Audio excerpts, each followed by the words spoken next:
911. What do you... That's me! That's me! That's me!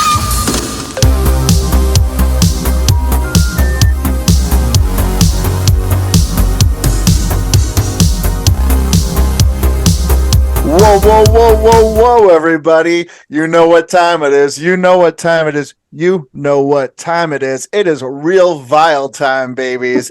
All right. You know who it is. I'm the Germ T Ripper. I'm about to rip it up in a modern way with my lovely co-host, the Prime Minister, the Sinister, Mr. Ruthless Chris. Chris, tell these people what time it is.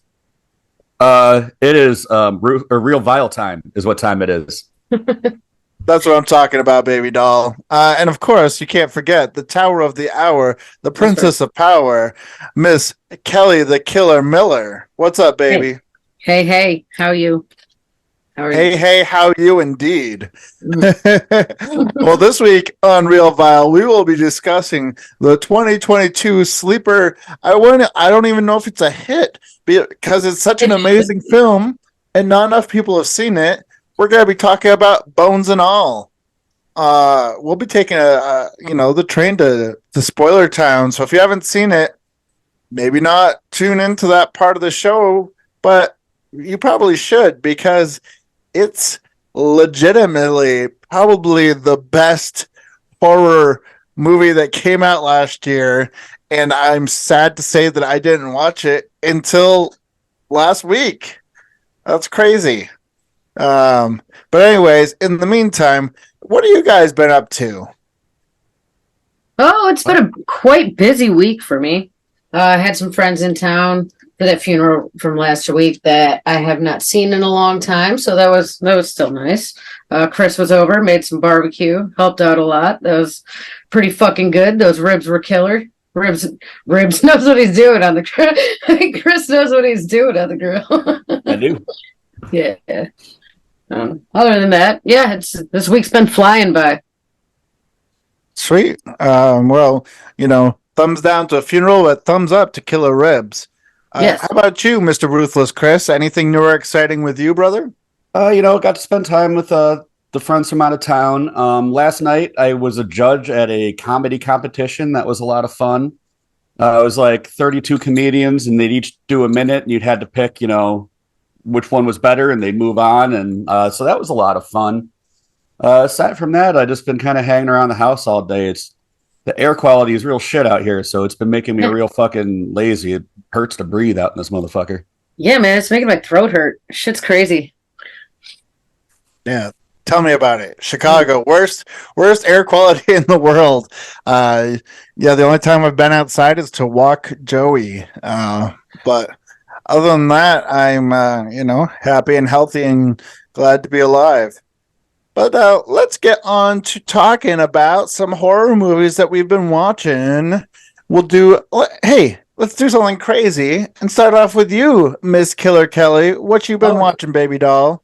The first one I watched, I don't know, I kind of been digging into Hulu a little bit this week. I haven't really been watching a lot on there, but the first one I watched is it's part of their Into the Dark series that they were coming out with in 2019. This one is called I'm Just Fucking With You, and this was all right. It followed a pair of siblings. They were staying in this weird hotel called the Pink Hotel, and like right off the rip you could tell the guy running that place was on some fucking bullshit. He's pulling a lot of practical jokes in him the whole time, and then he starts getting a little fucking sinister. And there's also a story going on with the brother, because like it was a pair of siblings. There's something going on with him.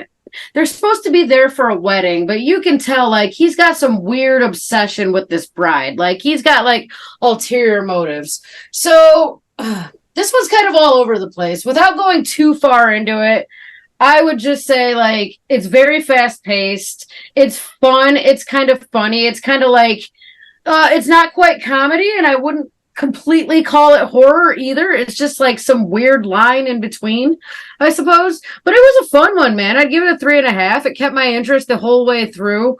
The weird guy running the hotel, he's definitely got some shit going on. So you don't really know, like, I don't know. He's He's like a practical Joker, but shit starts getting dangerous, so it kind of turns into something from there. I give it about a 3.5. I think this is one of the better, like, Into the Dark ones that I've seen from Hulu. In my opinion, have you guys seen this one? I don't know. I haven't seen this one. I am a fan of that series, though, so I'm kind of surprised I haven't. I kind of have a pet peeve of entertainment using profanity in its title, so that might have been why I skipped it. Although, if you're giving it 3.5, I might check it out just because that sounds like the premise, at least, kind of reminds me of that old slasher or meta slasher, April Fool's Day. Yeah, kind of. I can see that. The colors, very bright colors, very bright neons, and a lot of like night scenes made this really cool. So kind of an Italian feel to it too. Yeah, it did. Very cool. How about you, Chris? You've seen Just Fucking With You? I have not. Those Into the Dark ones are kind of hit or miss with me. Like I've really enjoyed it, and then I saw some ones that you could kind of just tell they were picking up titles just to fill them out. Mm-hmm. So I'm kind of apprehensive about checking it. And like you said, like the title doesn't really appeal to me, but I'll check it. I've seen people talking about it in some horror group within the past week, and I was like, oh, maybe I will check that out. But it wasn't bad. I think it is one of the better ones I've seen of the Into the Dark series, personally. Cool. It's kind of funny. It's more of like a dark comedy, really. But very cool. Well, 3.5 sounds like a nice tip of the hat to me, and I might have to check that out. I think we all need to check it out. Maybe Just Fucking With You on Hulu, 3.5 stars from Killer Kelli. Mm-hmm. Keep the train rolling down the tracks. Ruthless Chris, what you got for us, baby? The first one I watched is a new Shudder original. They just added. It was called Unwelcome by John Wright. This was a pretty interesting movie. It was a British film, but it takes place mostly in Ireland. It starts out in London. There's a couple who have been trying to get pregnant, and they've been having, complications, and she finally gets pregnant, and they go out to get some non-alcoholic wine to celebrate, and they end up getting there's like a home invasion situation. They don't feel comfortable where they're at. They decide to move to Ireland in the country into this house that they had inherited. The locals are not so friendly. They do not like the British and not so friendly to them. And the woman who is caretaking the house makes them promise that at this little doorway to this forest, they would leave raw livers every day. And they're like, well, why is that? And they're like, well, there's a species of wood elves that live there that need to be appeased and given sacrifices. So they kind of blow it off, and they don't really do it at first.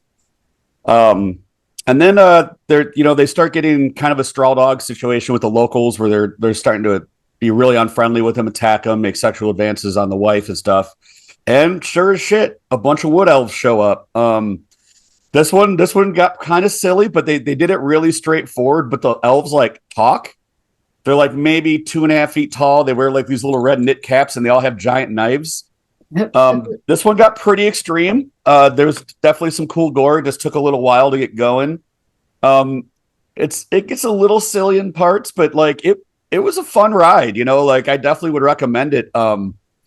It's not like anything I've seen before, like I'm trying to think of the other Irish one where they had like the little wood elves creatures, but this was like more little green ghouls, bro. So I'd recommend it. I gave it 3 stars. It's definitely worth checking out. It's brand new on Shudder, so give that a watch. Unwelcome.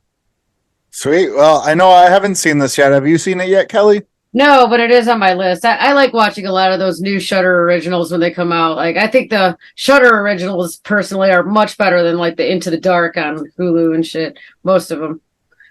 Yeah. And I'm a big fan of anything with like mini monsters. Yeah. And that it sounds like it's kind of a folk horror, and it's got like home invasion stuff. It's a lot of different elements that I enjoy in movies. So yeah, I'll have to check that out. But Ruthless Chris gives it 3 stars, and it's streaming on Shudder. So one thing I should have mentioned. Oh, I'm sorry. One thing I should have mentioned. It does have a fairy tale feel to it. They do, like, the brights are really bright, the darks are really dark. It kind of has like a modern folk fairy tale vibe to it. I should have threw that in there when I was doing my review. This sounds completely up my alley. I think you'd like it. I think you both would, honestly. It's fun, you know? Yeah. And the little ghouls they're a lot of fun. There's a lot of them. Little green goose. Little green ghouls, bro. Very, very cool. Well, we're gonna keep on going down the tracks, and I'm gonna talk about the 1972 slasher, Three on a Meat Hook. I've always been a fan of the poster art, like any poster art of this, because there's several different versions.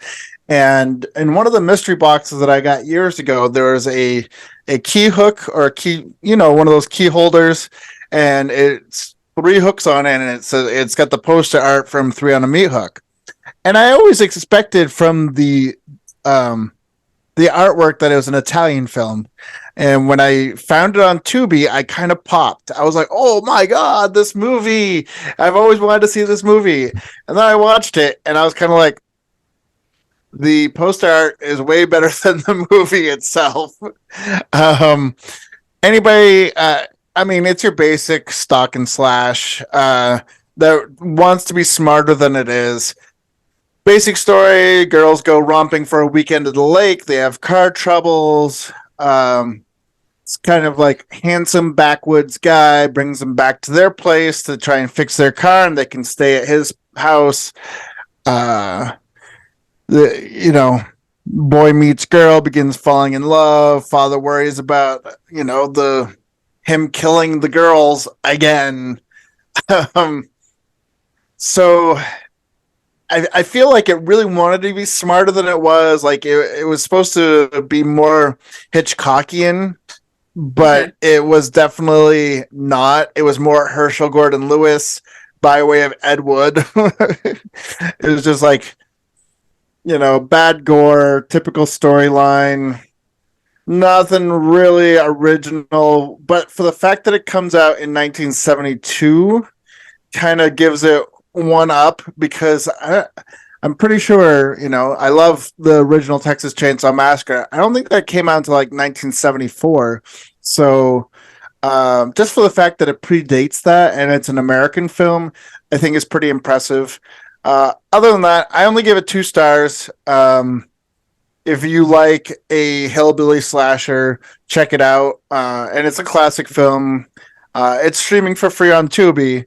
Otherwise, I watched it so you don't have to. The poster art is cooler than the movie. Yeah. Have either of you seen Three on a Meat Hook? I don't believe I have. No. I've almost watched it on Tubi a couple times because that's a cool name and cool poster art. Almost recently watched it. I'm kind of glad I heard your review first, because it's one of those things where I have always been curious about it, but everyone I know that's seen it has also been like, it's not great. So I've been like, I know sooner or later I'm going to have to scratch it off the list, but I have not done that yet.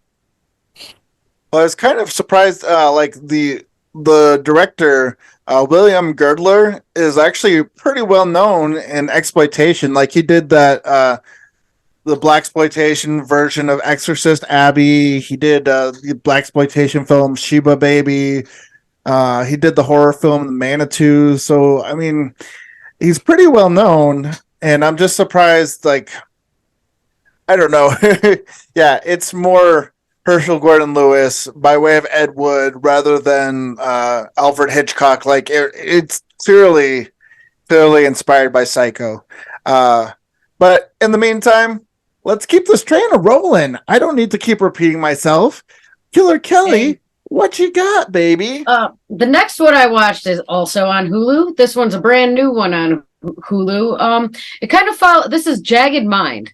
It kind of follows like in the same vein as like, Happy Death Day, Palm Springs, Groundhog Day, those sort of like time loop sort of movies.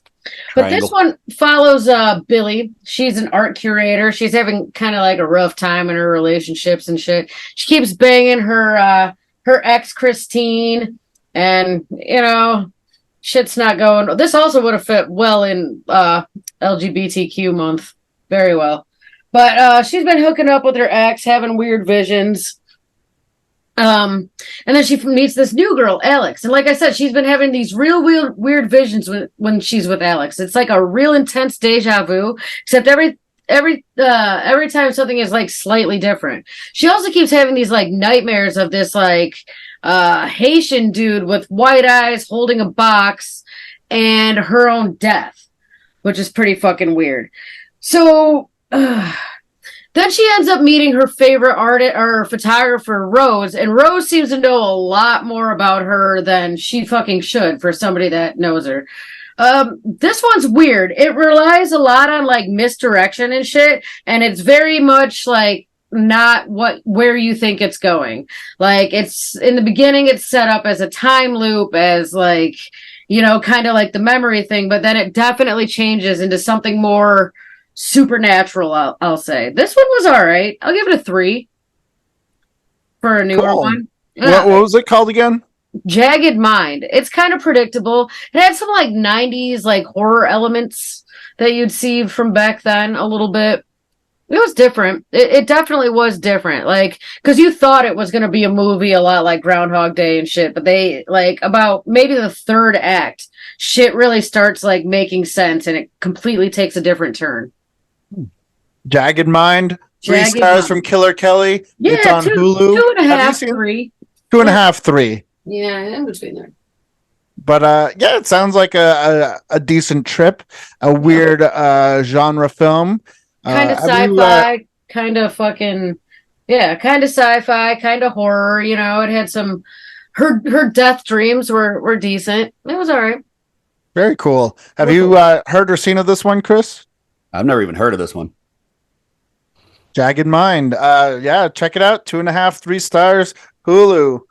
Killer Kelly says it's all right and it's worth a watch. It's worth a watch. Something to pass the time with. I wouldn't, you know.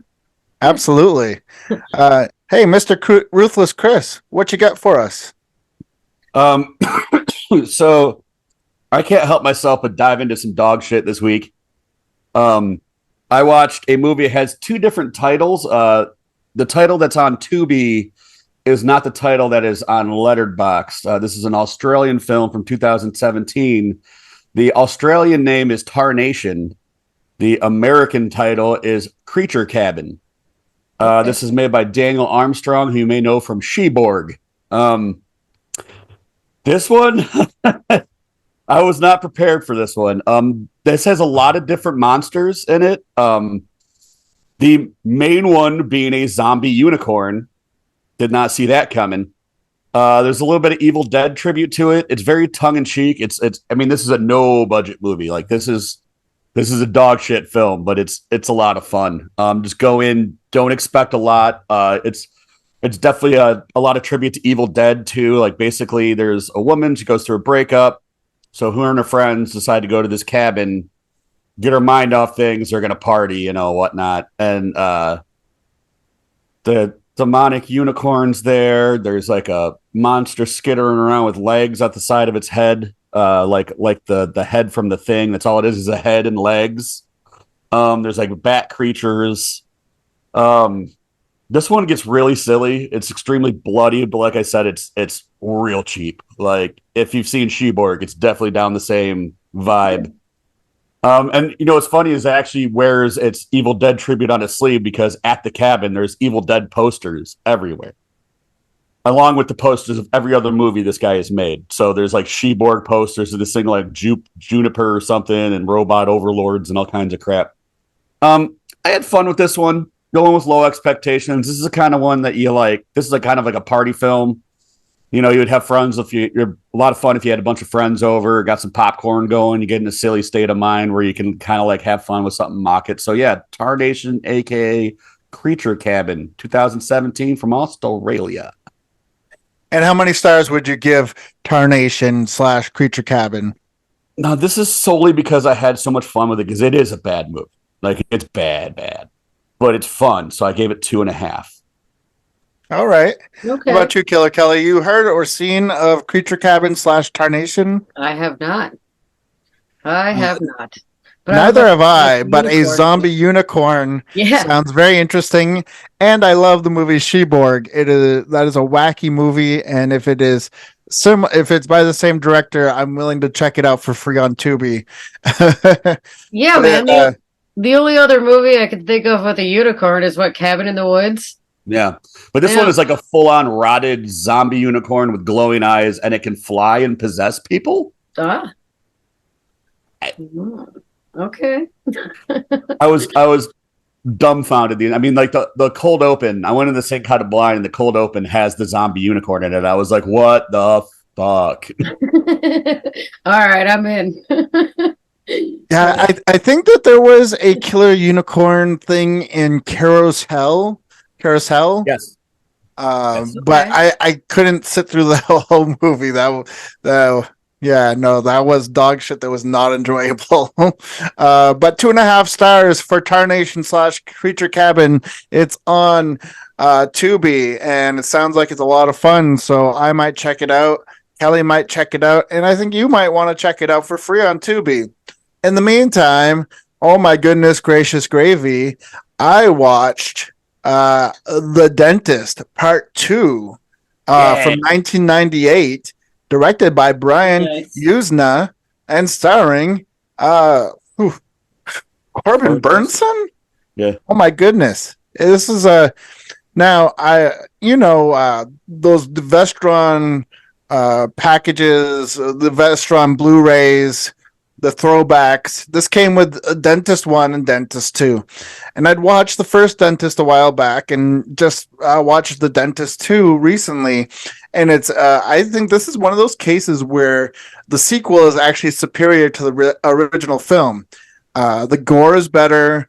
The storyline is more linear.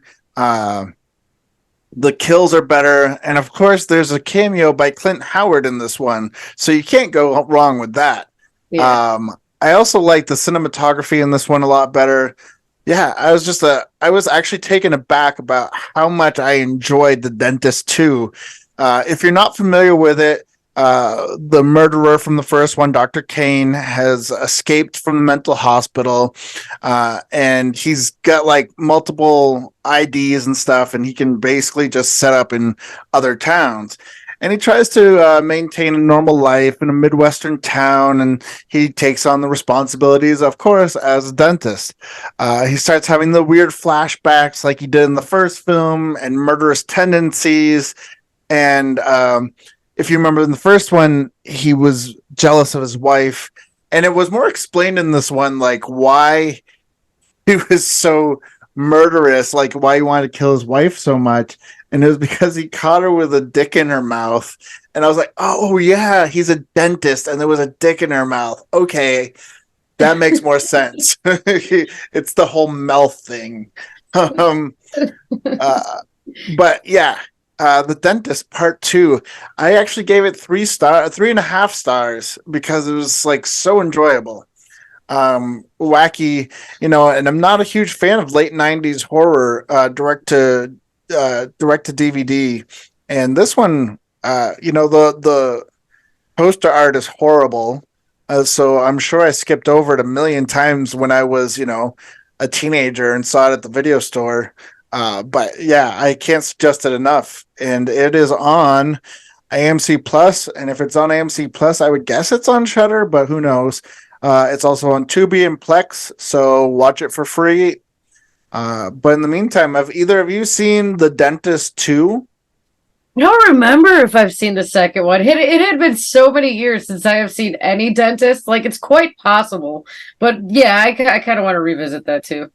Yeah, I have the same 2-pack you do. And I am a giant lover of Brian Usna. I think he is like highly underrated. I just love that guy's films. He was kind of like Stuart Gordon's little protege, and after like Society and stuff like that, like the guy can do no wrong in my eyes. And Return of Living Dead Part 3 and Bride of Reanimator, all that. I think the guy makes wonderful films, and this definitely is one of those ones where the second one outshined the first. But I also enjoyed the first one, and this movie has like a big part of my childhood. Because the reason I had it originally was my mom growing up was a hygienist. And as a prank, one of her friends bought her the VHS of The Dentist, and she gave it to me. And like, so I've actually been watching those movies since I was a little ass kid. So yeah, I really love them. I'd give it 3.5, 4. Sweet. So 3.5 and 3.5, 4. And I gotta watch that shit again. But yeah, I'm sure I'd be in the same. Yeah, you have no excuse not to watch it. It's streaming for free on Tubi and Plex. But if you have AMC Plus, you're already paying for it. You might as well watch it without commercials. But let's keep this train rolling. We're almost there. We're on our last round. One more round of what we've been watching. Killer Kelly, what you got for us, baby? This one's one I stumbled across on Netflix. Actually, Netflix sucks for horror. I hate to say it. They suck for horror. Sorry, Netflix. We're Tubi people, but yeah, No One Gets Out Alive. This was 2021. Santiago Mergini is the director. It's based on a 2014 novel, The Ritual. This one follows Amber. She's an undocumented immigrant from Mexico. She finds herself in Cleveland looking for a place to stay. She's got barely any money. She's kind of desperate. And she finds an ad for this boarding house that's advertising for female tenants only. So right off the rip, that's a little weird. But like I said, she's kind of desperate. And the place is shitty when she gets there. It's run by this kind of creepy dude, big creepy dude named Red. So after staying there for a little bit, like right away, like she starts hearing noises in this place. It's really set up as like a haunted house movie. And then her housemates, other people that live in the building, just start going missing. She's really creeped the fuck out. She knows that something weird's going on there. She wants to call the cops, but like I said, she's an undocumented immigrant. So she kind of ends up leaving, but she has to come back because fucking Red is trying to hold her deposit from her. This movie, like I said, it's set up as a haunted house movie, but it gets real twisty, you know? That's not all that's going on there. There's definitely something up with like Red. It's like it's a decent like modern gothic movie, I'd say. I don't know, it wasn't bad. There's some like I'll say there's monsters. There's some like sacrifice going on. You got the ghosty shit. A lot of jump scares. They are heavy on the jump scares in this. But I don't know. I give it a 3. A little better than average, but not, completely awesome.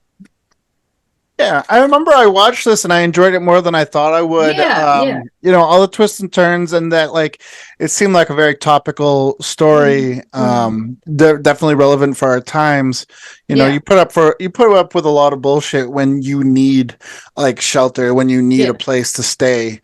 So I thought it was really smart for that reason. I don't remember too much of it because it was a couple years ago that I watched it, but I did give it 3.5 stars. Yeah, 3.5 is what I have written down here. So if you've got Netflix, check out No One Gets Out Alive. Chris, have you seen No One Gets Out Alive?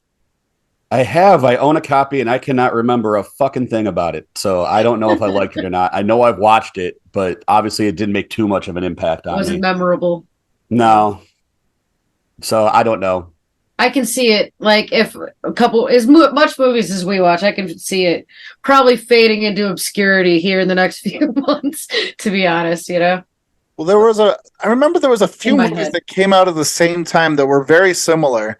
Yeah. So, I mean, it kind of all blends together, and I get that. But I did check my letterbox just to see what rating I gave it. So I was like, the name sounds familiar. So I'm kind of in the same boat as you, Chris. The name sounds familiar, and the story that Kelly explained, I was like, oh yeah, I like that movie. So I gave it 3.5 stars. You said what, 3.5, Kelly? Yeah, about 3.5. Like I said, it's nothing that'll be completely memorable or monumental for you, but it's another good watch to just pass the time with, Fair enough, and it's on Netflix. So if you've got Netflix, definitely check it out. In the meantime, Ruthless Chris, what you got for us? So I put this on in the background at Kelly's house. The other day when we had company over, we had we had the TV muted, but it was so weird, the visuals of it, that I had to go home and watch it. This is 2022's Sharkula, by Mark Polania.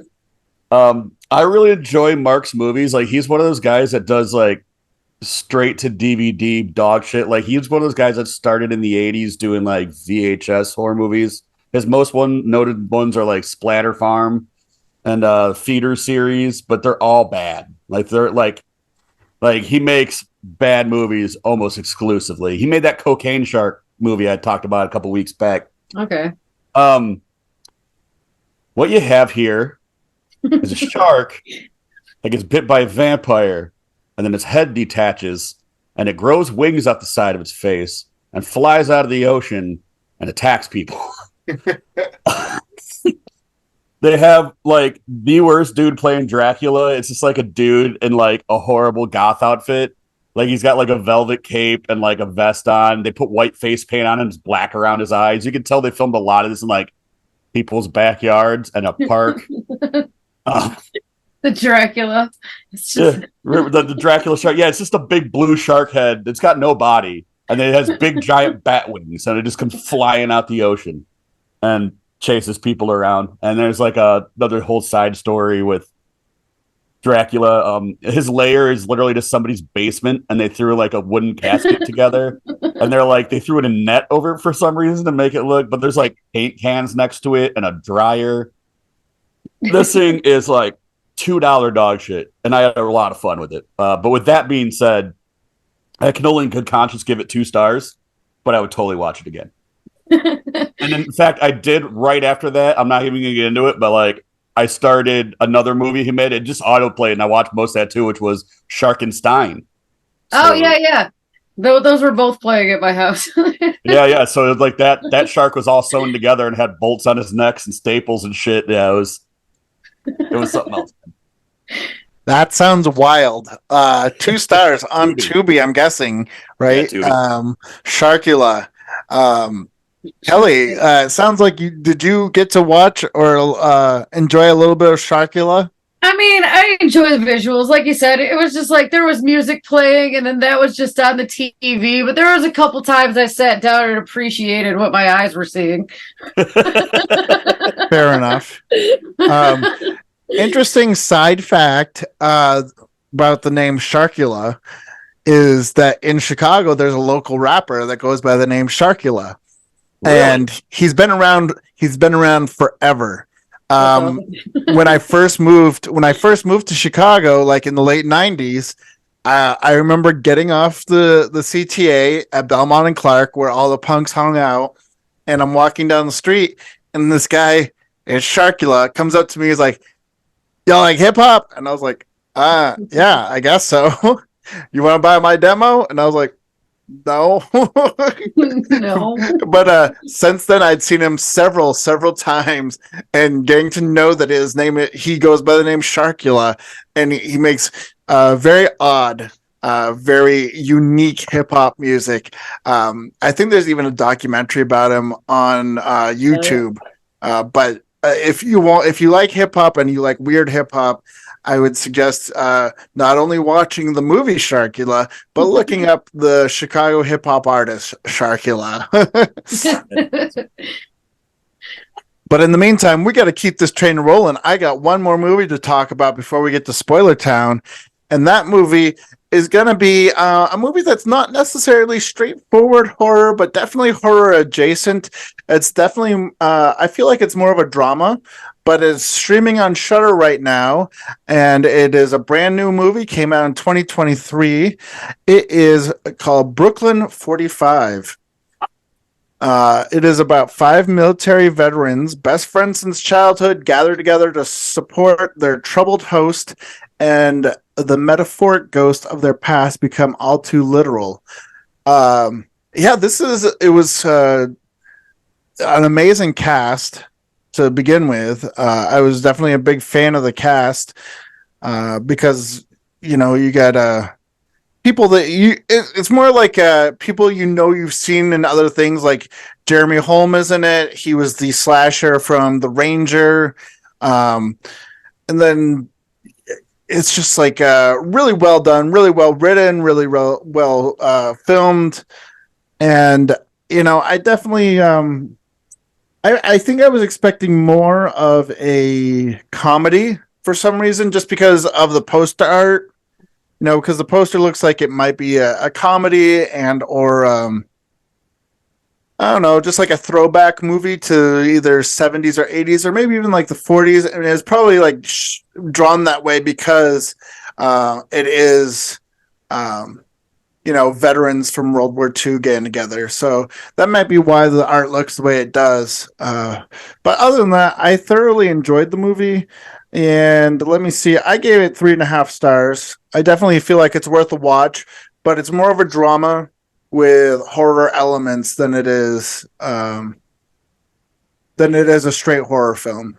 But yeah, 3.5 stars, AMC Plus / Shutter. And have you guys seen or heard about Brooklyn 45? I don't think I have. I almost watched it the other day. This is also just added to Shutter. I think they added the same day they added Unwelcome. It's like relatively new. I watched the trailer for it. I thought it looked really interesting. I've heard some good things, in my horror circles. People enjoyed it.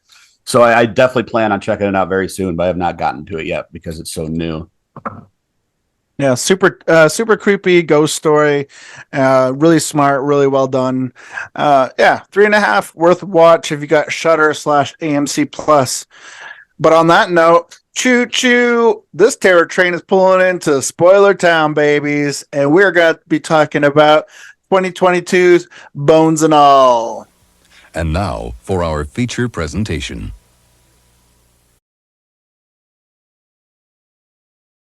Oh my goodness gracious. Everybody talked about this one. I missed it, wasn't in theater. Me too.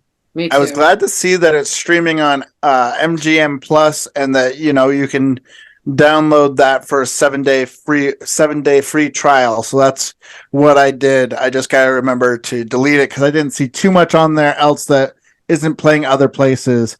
But this is I'm just going to start off by saying this is a 5-star movie all day. 5 stars all day. All day. Like we're not even going to mess around and wait till the end to give you a star rating. No. It is a 5-star movie.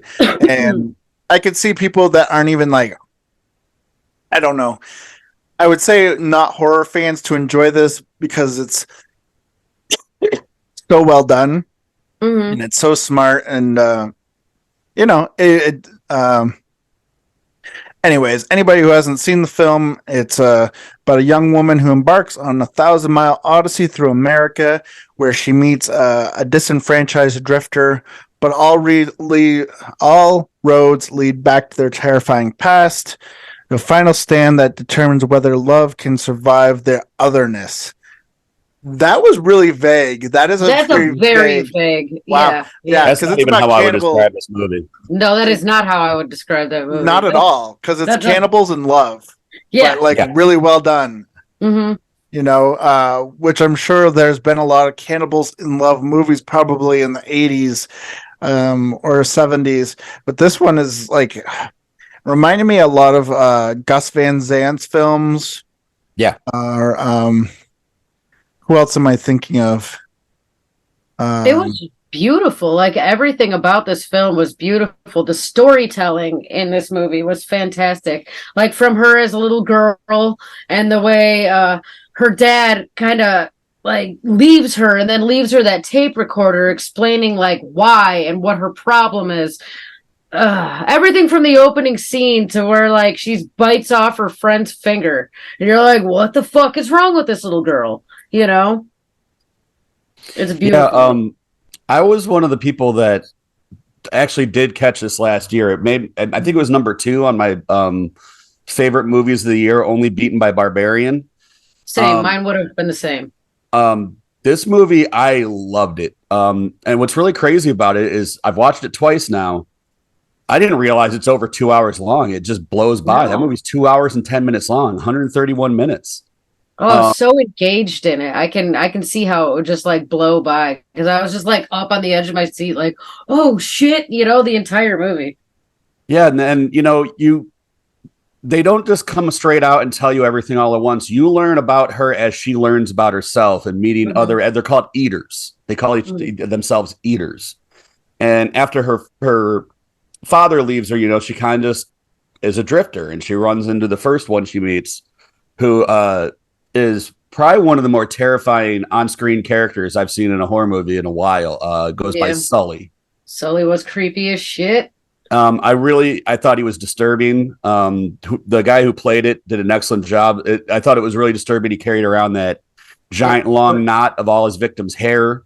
That braid, that long ass like rope made out of oof. Did you guys notice the cameo by David Gordon Green?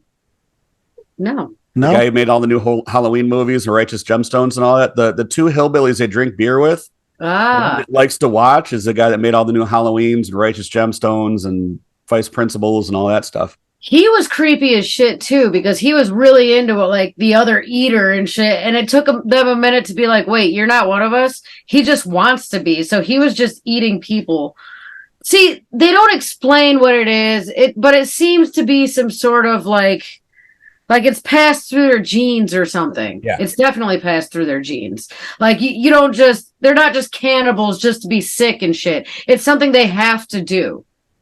Yeah, it's almost like a instinct of their species. Like they're a species within a species, and whereas this other guy is just a cannibal, you know. Almost zombies, but without the death of a zombie, you know, without the decay, they're still very much living and can die, and you know. The whole family or cultishness of the eaters reminded me of the characters or the cult as the True Knot from Dr. Sleep. Yes, I was gonna compare this to Dr. Sleep at some point, but yeah, it definitely had a lot of similarities to Dr. Sleep. Everything from the great storytelling to the weird culty vibe to the just the characters, the character development, even. I'm sorry. Go ahead, Drew. No, I was gonna say, but then the road trip kind of vibe to it reminded me of My Own Private Idaho. Yeah. Okay. Yeah. So it was like it had a very a queer vibe to it. Well, like I said, it reminded me of Gus Van Zant's films, but then it also reminded me of Gregor Recki's films. Yeah, that always had a very nihilistic, and some of them are very supernatural, end of the world theme to them. So when you combine all those aspects of like, did my camera go out? Yes. Yep. Oh, that's weird. I don't know how to fix that. That's all right. There I am. Okay, I'm back and blacker than ever. But I felt like between the cultness of Dr. Sleep and The Shining, and then having a queer road trip movie that reminded me of Gregor Recki and Gus Van Sant, this movie is truly a masterpiece. Mm-hmm. And I'm hoping that, eventually the physical copy goes down in price a little, because it's now about a year later and it's still $27.99 on every place I looked. I was kind of glad that MGM Plus had a 7-day trial, but it's definitely worth it. And I'm definitely gonna eventually buy this film because it was so good. Absolutely. And if I had watched it, in 2022, it'd probably be my number one film. This is just that damn good. Mm-hmm. I liked how. I'm sorry, Chris, you were gonna go. I just wanted to point out you can also watch it on Amazon Prime. Oh yeah, that's how I watched it. One thing I really liked about this too, it was just as much of a romance movie as it was a horror movie. Because when she goes on the road, she meets another eater that's her age. It's a boy. It's like her, and they kind of fall in love. So then it's those two traveling. It's like them against the world, and it's awesome.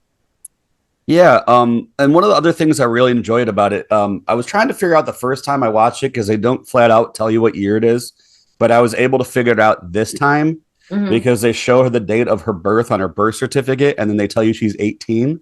So this takes place in 1982 because her birth was 1970. So it definitely has like a really cool period piece feel to it too. Like vintage cars and like the products and all that. The old timey Sprite bottles, and I really enjoy when like a filmmaker can make it feel like not shoehorned in, and it feels really natural. And it truly feels that way in this. So I definitely enjoyed that aspect of it too. Yeah, I like that it took place in the 80s, but it didn't like bang you over the head with nostalgia. It wasn't nostalgia porn, but it was definitely, and yeah, like you said, it was kind of hard to place. There's a scene where Lee, the main male character, is wearing a Fugazi shirt, and there's a scene where his little sister's wearing a Cyndi Lauper shirt, and I was just like, that means he's been, and it's explained in the film that he's been on the road several times, because you're not going to there was no Hot Topic back in the 80s, so you're not going to pick up a Fugazi shirt. He had that very like crusty, like gutter punk sort of look from the 80s. Lee did. But with a glam angle, like he had that fringe shirt on, and yeah. I liked it a lot, and when they did introduce David Gordon Green's character Brad, it reminded me of the old man in Nightbreed that wanted to be Nightbreed, but he didn't. He didn't quite make it in with the fold, and also the surprise that Marin's mother is played by Chloe Sevigny. I thought that was amazing. No shit. I didn't tell because they gave her like the dark hair, and she was heavily medicated and had her arms. She had chewed off her own arms. Yeah, she chewed off her own arms, so she didn't hurt anybody else, didn't she? And that's why she was trying to kill her daughter. Dude, it was such a good fucking movie. Yeah, the cast is amazing. The soundtrack's great. There's really nothing negative I can say about this movie. And like you said, you don't realize how long it is because you're so engaged with it. I came home from work and watched it, and by the time it was over, I was like, "Oh shit, it's time for dinner!" Wow, gotta get on the ball here. But yeah, 5 stars all day long. And I soundtrack. Oh, I'm sorry. Go ahead. I know you guys said 5 stars as well. I don't know what else I can say about how great this movie is. So why don't you guys talk a little bit more about it? How do you guys feel about that ending, though? Like Sully, I thought that was a complete surprise. I didn't expect Sully to show up. Like I didn't know what was going to happen. Did you? That one caught me off guard. When he pops up in the middle, and he's like, he's not happy to see him. I was like, all right, something's gonna go wrong there. I didn't expect him to pop up when he did, but I knew that was eventually gonna be the thing. And he was just such an unsettling character. It would have been a waste not to have used him more. Yeah. Like they used him the perfect amount where he didn't get too much screen time. Everything he did was kind of like off and unsettling. And like Germ mentioned, the soundtrack is really cool on this. And I actually watched the credits. It was goddamn Trent Reznor that did it. Really? Yeah. No shit.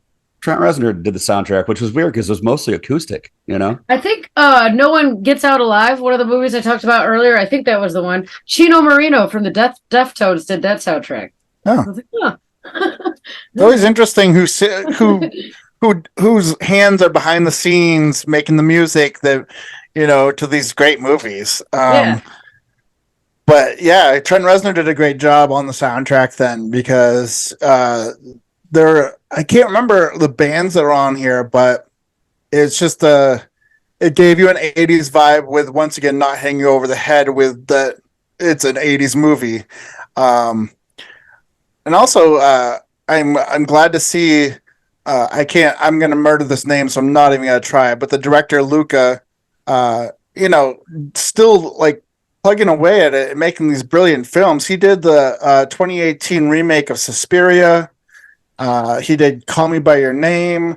So these brilliant, beautiful queer movies. He just keeps on making great movies, and I'm looking forward to seeing what he makes next. This should be great. I can't wait for whatever it is. It's gonna be awesome, because for teenage cannibals in love, this could have gone horribly wrong. It could have. It doesn't sound like it's the best plot for a movie, but it fucking is. It was so good. So good.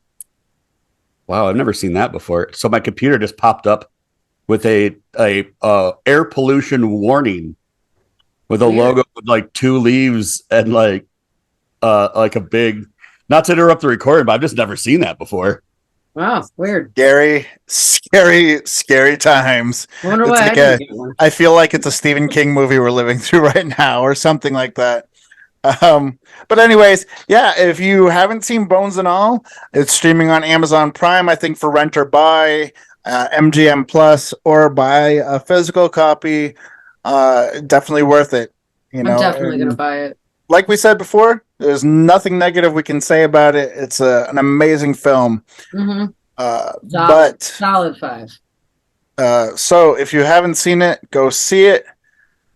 And in the meantime, we're looking forward to next week, because next week it's Shark Week, Shark Week, Shark Week.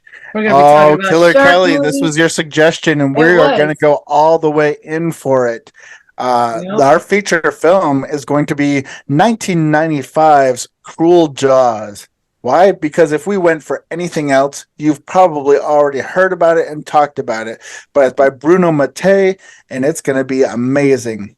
You guys, have you seen Cruel Jaws yet? Because I haven't. I have. I'm very excited about it. I haven't, but Chris tells me some things that made me very excited about it. They ripped off the soundtrack from Jaws and like certain actual scenes of Jaws. And they tried to sue him, but it was like international, so they couldn't do shit about it.